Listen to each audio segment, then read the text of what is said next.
My name is Mark Seabrook, and I'm a gastroenterologist in South Carolina. I've been in private practice since 1991. The purpose of this video is to go over the facts about colon cancer and also specifically to discuss the different screening options that are available. So what is colon cancer? Colon cancer, or colorectal cancer, is a malignancy that develops within the large intestine. The large intestine is composed of both the colon and the rectum. Together, it's called colorectal or colorectal cancer. Colon cancer continues to be the second leading cause of cancer death, not only in the United States, but also in South Carolina. 140,000 new cases of colon cancer will occur this year in the United States, and over 50,000 deaths will occur from this. Now, in South Carolina, we're going to have about 2,100 new cases of colon cancer diagnosed each year. There's going to be about 800 deaths from this disease. The good news is that rate of dying is actually going down, and that's mostly because of screening. So, how does colorectal cancer develop? We do know that it starts as polyps. Polyps are benign growths on the inside lining of the colon. The ones that we worry about are called adenomatous, and we know that removing those polyps appears to actually prevent cancer. Like many malignancies, we don't know exactly why these polyps start to begin with. We know that there are genetic factors that are important. Lifestyle appears to be important as well. But there's some individuals who have no risk factors at all and certainly have the potential of developing cancer. So what symptoms may be important for you to know about to talk to your doctor? Well, if you have any unexplained change in your bowel behavior or any unexplained blood in the stool, or unexplained abdominal pain or weight loss, those are the things that you need to make sure you talk to your doctor about. Colon polyps rarely present with symptoms, and even early colon cancers may not present any symptoms at all. That's why screening is so important. What is colorectal cancer screening? Screening means that we're evaluating someone who has no symptoms, no blood in the stool, no change in bowel behavior, no unexplained abdominal pain or weight loss. Colorectal cancer screening is designed to detect and prevent cancer in its earliest stage. Currently, the United States Preventive Services Task Force recommends that everyone from age 50 to 75 be screened for colorectal cancer. Some organizations recommend that African Americans begin screening at age 45. So what are the options for testing or screening for colorectal cancer? Well, there are stool-based tests, and those include guaiac testing, along with fecal immunochemical testing, along with DNA testing. Direct visualization of the lining of the colon is also an important screening test. These include flexible sigmoidoscopy along with fecal immunochemical testing, CT colonography, and colonoscopy.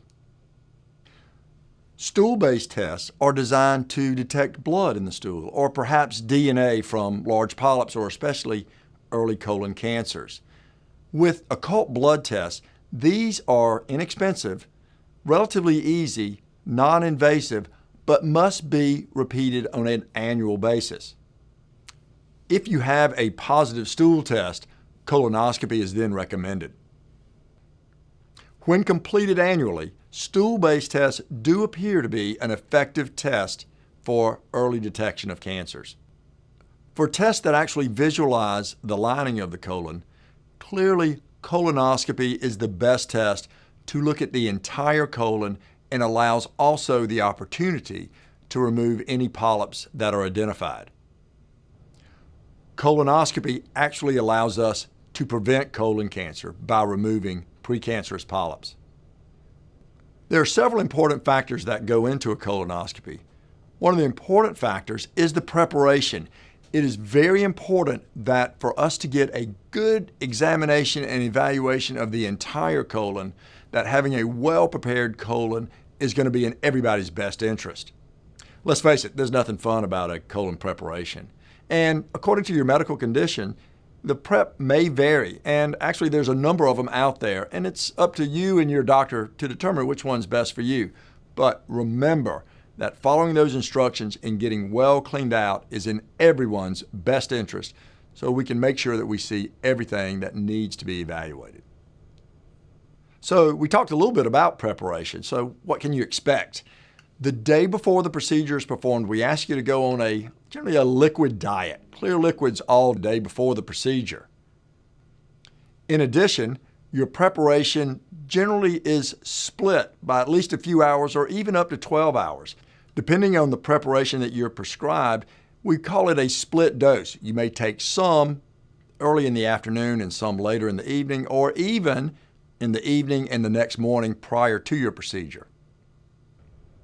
Getting cleaned out is important, but who's doing your colonoscopy and where it's done is also important. Make sure that you're seeing someone who's very experienced. Gastroenterologists are your experts. We're the ones who perform this procedure every day. So, if you're going to do some of these screening tests, what can you expect? For the stool-based tests, it's putting a little bit of stool on an applicator device and sending it in. That's called a fecal immunochemical test. So nothing sexy about it, but that's the way that goes. You send it back to the physician and then it'll be processed there. If it's negative, make sure you do it annually. If it's positive, that's going to prompt a colonoscopy. So if you have a colonoscopy, let's go over that a little bit. So what can you expect on the day of your colonoscopy? Well, after the preparation the day before, you'll come into the endoscopy center or the hospital. And at that time, the nurse will go over a series of questions with you and they'll put an IV in you. You're generally sedated for this test, and there's two types of sedation. There's Demerol and Versed, perhaps, but more often and more commonly, we're using propofol. You'll go to sleep real quick and you'll wake up real quick, and you'll be relatively alert after the procedure. Now, the gastroenterologist or the specialist performing your procedure, the procedure itself takes perhaps 15, 20 minutes to do. And at that time, they'll look and identify and remove any polyps that may be there. So if you have a colonoscopy and we find polyps, what's that mean? Well, if you have one or two small polyps that we call adenomatous, we're going to generally recommend that you come back in 5 years. If we find 3 or more, or if it's a larger polyp, or some of the characteristics underneath the microscope are a little bit more aggressive, then we may recommend you come back in 3 years. If there's no polyps and we get a great look, meaning your preparation is real good and we're able to visualize the entire colon, we may not need to do anything for 10 years. If you have polyps removed, you should be notified by your physician's office about the results. There's two major types of polyps. There's adenomatous polyps and hyperplastic polyps. It's the adenomatous polyps that we generally worry a little bit more about turning into cancer. We don't think that for the most part, hyperplastic polyps ever develop into anything serious. In terms of family history and genetics, there are a couple of things that only a small number of people are affected by. One's called FAP, familial adenomatous polyposis. If you have that, you are almost guaranteed to develop colon cancer. It's unusual, but it's out there. The other is called HNPCC, hereditary non-polyposis colorectal cancer. It also affects a small number of the population, but you need to be screened very frequently if you have that condition. Let me explain the difference between screening and surveillance and diagnostic. Screening means that we're doing a test on someone who has absolutely no symptoms. That's the screening colonoscopy or the screening test. Surveillance means that we are re-examining someone who's already had polyps. So if we take out a couple of polyps 5 years before, the colonoscopy that you're coming back for is called a surveillance colonoscopy. If you had no polyps and you're coming back 10 years later, that's called a screening colonoscopy. A diagnostic colonoscopy is done when someone has symptoms, change in their bowel movements, blood in their stool, unexplained abdominal pain, or weight loss. Now, we give these all three different terms, but you know what?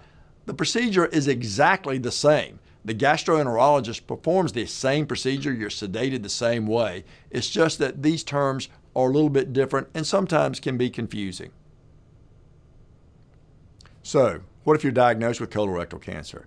it's important to know what stage it is. Because if it's early, the 5-year survival is excellent.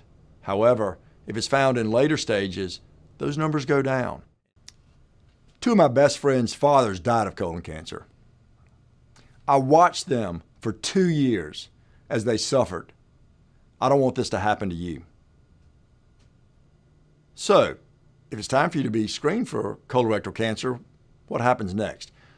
If you're over the age of 50, or if you're having any symptoms or family history of colon cancer, make sure you talk to your primary care doctor about colon cancer screening. Your physician is best equipped to talk to you about the different options for colorectal cancer screening. Know also that your insurance company may have some input into what screening may be appropriate for you as well. In addition, you might want to check with your insurance company to find which specialists are available in your network. How do you know if you're covered for colon cancer screening? Check with your health insurance provider to see if colorectal cancer screening is included in your health plan. Currently, the state health plan in South Carolina covers the costs of both routine and diagnostic screening colonoscopies as well as stool-based testing. Listen up. The important thing for you to remember is that colon cancer is preventable. Your state health plan covers this 100%. Unfortunately, there's over a quarter of the members of the state health plan that have never been screened at all. Remember, nobody cares more about you than you. Don't wait. Talk to your doctor about colorectal cancer screening.